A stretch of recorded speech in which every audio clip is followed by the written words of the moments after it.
Sabahı sənlə açıram, günüm sənlə gecə olur. Ağlım, fikrim səndə qalır.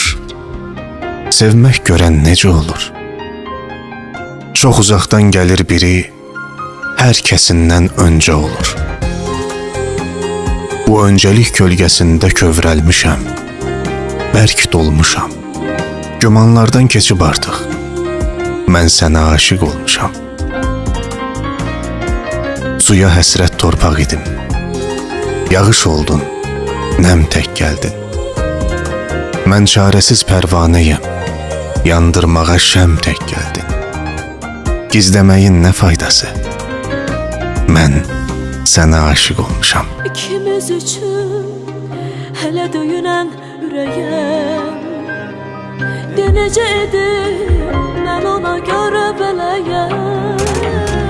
Hər saatımı sevgiyə pay verirəm. Öz həyatımı tək onun ilə görürəm.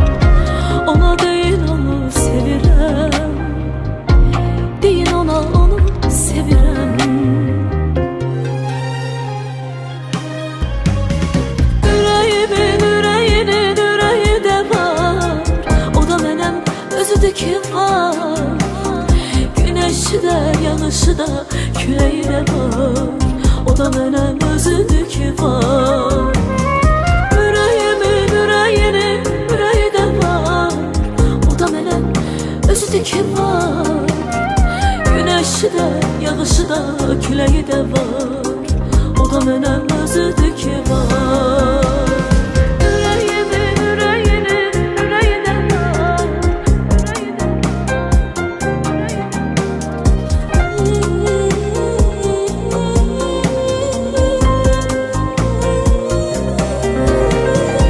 Ürəyimin ürəyinin ürəyi də var, o da mənəm, özü də ki var.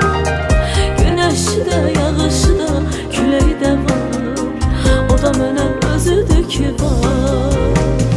Mən ona görə gecələri havalıyam.